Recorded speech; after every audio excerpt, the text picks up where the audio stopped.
স্বাগতম লেসবিয়ান প্রেমের অন্যরূপ ইউটিউব চ্যানেলে। ভালোবাসার এমন সব গল্প যা ছুঁয়ে যাবে আপনার মন। লাইক, কমেন্ট ও সাবস্ক্রাইব করতে ভুলবেন না। চলুন শুরু করি আজকের গল্প। সূচি আর কুশের ভালোবাসার গল্প, লেখিকা রাশি, কণ্ঠে পিবি, পার্ট 3। কার জীবনে কে কখন কিভাবে চলে আসে তা বোঝা অনেকটাই কঠিন। যাই হোক, গল্পে ফেরা যাক। আজ ওদের প্রথমবার একা একসাথে অনেকটা সময় কাটানোর সুযোগ পায়। কুশ যতটা সূচির কাছে যেতে চায়, সূচি ওকে দূর করে দিচ্ছিল। কারণটা সবারই অজানা। যখন কুশ ওকে ছুতে কাছে আসে, ওকে জড়িয়ে ধরে, তখনই সূচি ভয় পেয়ে যায়, ওকে দূর করে দেয়। এই দূর করাটা কুশ বুঝতে পারে না, কিন্তু ও সূচিকে ফোর্স করে না ওর কাছে আসতে। কিন্তু ধীরে ধীরে সূচি নিজেই ওর কাছে আসে। ওদের সেকেন্ড কিস সেদিন, কিন্তু এটা সেকেন্ড বলাটা ভুল হবে, কারণ একবার কুশকে ওর বাড়িতে যখন ছাড়তে গিয়েছিল, তখন রাস্তায় সূচিকে গালে কিস দিয়েছিল। আর আজ ওদের প্রথম লিপ কিস হয়। কুশ সূচিকে অনেক বেশি ভালোবেসে ফেলেছিল, কিন্তু সূচি তখনও ওর প্রথম ভালোবাসার কথাই ভেবে যাচ্ছিল, আর কোনো এক কারণে খুব ভয় পেয়ে যাচ্ছিল। ওর ভয় পাওয়াটা কুশ বুঝতে পারায় ওর কারণ জানতে চায় ওর কাছে, কিন্তু সূচি কিছু উত্তর দেয় না। সূচি সহজে কারোর সামনে কোনো মনের কথা বলতে চেয়েও প্রকাশ করতে পারে না। এমন করে ওদের অনেকটা সময় চলে যায়।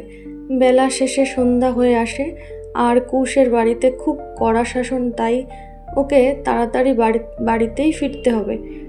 দুজনে ভালো করে রেডি হয়ে যায়। লাস্টবার ঘর থেকে বের হবার আগে দুজনেই হাঁক করে। সূচিকে কুশ নামিয়ে যখন দেয়, যতক্ষণ না বাড়িতে না ঢোকে ততক্ষণ উনি দাঁড়িয়ে থাকবেন।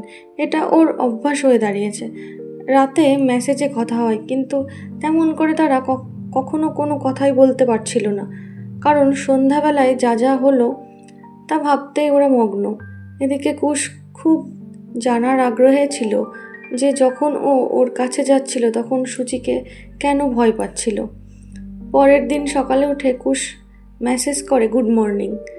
সূচি অনেক লেট করে সকালে ওঠে, তাও ওর মেসেজের টোন শুনে বুঝে গিয়েছিল ওরই মেসেজ হবে।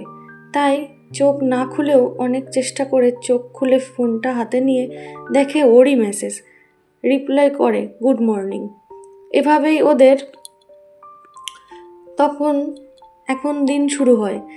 সূচি ওকে নিজে থেকে ফোন করার সাহস পেত না, তাই কুশই ফোন করত। ফোন করে কুশ বলে, খেয়েছো?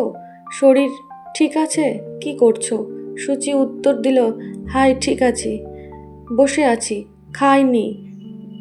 ব্যাস, খেপে গেল কুশ। কেন খাওনি? কটা বাজে? ঘড়ি দেখেছো? হ্যাঁ, খাবো। তুমি খেয়েছো? না, খাইনি, খাবো। আগে তুমি খেয়ে আসো।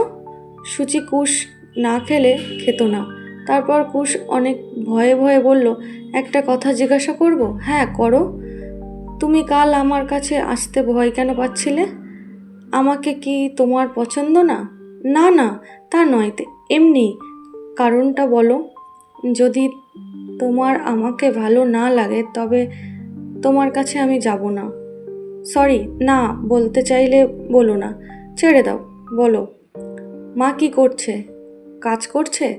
আচ্ছা, বললাম কি যে সূচি আবার কি বলবে। হ্যাঁ, বল কি? তোমার মাকে কি আমি মা বলতে পারি? এই কথা শুনে সূচি একটু চুপ হয়ে গেল। বলল, হ্যাঁ বল। আমার মা মানে তো তোমারও মা। Thank you. সূচি কিছু ভাবতে লাগলো। তার প্রথম ভালোবাসাও তো ওর মাকে মাম্মি বলে। আগের মেয়েটি বিহারি ছিল। যাই হোক, কুশ ও বিহারি। সূচি অনেকটা খুশি হলো যে তার মাকে যখন মা বলে ডাকবে, কিন্তু মনে মনে ভাবছিল, সেদিন আমার ভয়ের কারণটা ওকে বলা উচিত। কারণটা সূচিকে না বলতে পারায় খুব এতস্তত বোধ করছিল, কিন্তু চেয়েও বলতে পারছে না। শেষ পর্যন্ত ঠিক করলো বলবেই। কারণটা না বললে কুশ নিজেকে খারাপ ভাববে, সেটা সে হতে দিতে পারবে না।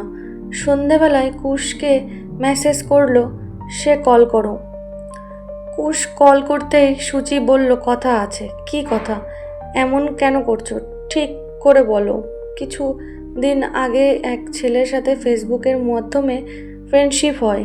সে তাকে বিয়ের প্রস্তাব দেওয়ায় সূচি বলেছিল সে এই বিয়েতে কিছু বলতে পারবে না, মা যা ঠিক করবে সেটাই। কারণ সে ভেবেছিল যে তার মা কখনো মানবে না। কিন্তু সূচি এটা ভুলে গেছিল যে তার মা ছেলে পেলেই হলো একটুতেই গলে যায়। আগেও এমন ঘটনা অনেকবার হয়েছে। যাই হোক, ফ্রেন্ড হিসেবে সে তার মায়ের সাথে কথা বলতো। একদিন মায়ের সাথে কথা বলতে চায় ছেলেটি, তো সূচির সব ফ্রেন্ডসের তার মা কম বেশি চেনে। তাই সূচি কিছু না ভেবেই ফোনটা তার মাকে দিয়ে দেয়। ছেলেটি ভালো মন্দ কথা বলে ডাইরেক্ট তার মাকে বলে দেয়, আপনার মেয়েকে আমি বিয়ে করতে চাই। মা সেদিন খুব খুশি হয়েছিল। কারণ হলো গত 20 বছরের মধ্যে সূচি কোনো ছেলের সাথে কোনো রিলেশনে ছিল না। এগুলো সে পছন্দ করতো না। তাই এই প্রস্তাবে মা তার অনেকটাই খুশি হয়ে যায়। সেদিন সূচি সেটা ইয়ার্কি মনে করে নিয়েছিল। এগুলো নিয়ে তার কোনো মাথা ব্যথাই যে নেই। কি হচ্ছে হোক, আমার কি, আমাকে কিছু বলতে আসলে এক থাপ্পড়ে গাল লাল করে দেব, ব্যাস কথা শেষ। এইভাবেই শুরু হয় সূচির বাড়িতে ছেলেটির আসা যাওয়া। সূচি তাকে ফ্রেন্ড হিসেবে দেখলেও তার মা বাবা ছেলেটিকে কেউই তা মনে করতো না। এমন করে অনেক কটা মাস কেটে যায়। তখন সূচি আগের জনকেই ভালোবাসতো। তখন সে ওর মার সাথে সারাক্ষণ কথা বলতো। মাঝে মধ্যে ছেলেটি রিয়ার নিয়ে আসতো সূচির বাড়িতে। ওরা দুজন আর রিয়া সূচির বেস্টি। এভাবেই অনেক দিন মাঝে মধ্যে এমনটা করতো। রিয়া সেটা বুঝতে পেরে সূচিকেও বলে, কিন্তু সে সেগুলো নিয়ে ভাবতই না। একদিন ড্রিঙ্ক করে ছেলেটি সূচির গায়ে হাত দিতে চায়, কিন্তু সূচি রেগে গিয়ে তাল দিয়ে দেয় পুরা। আর হ্যাঁ, সূচির একটু বিয়ার খেলেই নেশা হয়ে যায়। ছেলেটা সেটা ভালো করেই বুঝে গিয়েছিল। একদিন সূচির বাড়িতে ছেলেটি তার ভাই কাম ফ্রেন্ডসকে নিয়ে আসে বিয়ার পার্টি করবে বলে। ওই ছেলেটির সাথে সূচির আগে পরিচয় হয়েছিল। ছেলেটি খুব ভালো, সূচিকে দিদি বলতো। সূচি ওকে ভাই বানাতে খুব ভালোবাসতো। সেদিন অনেকগুলো ড্রিঙ্ক করা হয়েছিল, 4টে বোতল। শেষ করে ভাইকে নিয়ে ছেলেটা বলে চলো আরও নিয়ে আসি। সূচি না করে। ভাই ড্রিঙ্ক করতে খুব ভালোবাসে। আবার গিয়ে ওরা নিয়ে আসে। এত ড্রিঙ্ক করে সূচি সেন্সলেস হয়ে পড়ে। ভাইটাও সেন্সলেস হয়ে ঘুমিয়ে পড়ে। এই সব দেখে ছেলেটি, ওর নামই বলা হয়নি, ঋষভ, তার সুযোগ নিতে চায়। সূচির সাথে মিসবিহেভিয়ার চেষ্টা করার মাথা অনেক ঝোরে ধাক্কা দেওয়ালে লাগে ছেলেটির। অত নেশাতেও সূচি নিজেকে কন্ট্রোল করে ওকে চড় মেরে দিয়েছিল। ভাই উঠে পড়ে। ওদের বাড়ির মালিক চিৎকার চেঁচামেচি শুনে এসে ওদের ঘর থেকে বের করে দেয়।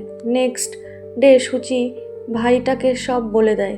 ভাইটা রেগে গিয়ে সূচিকে ওর সামনে নিয়ে গিয়ে অনেক কিছু শুনিয়ে আসে। ছেলেটি বলে, ভুল করেছি, কিন্তু আমি ওকে বিয়ে করতে রাজি আছি।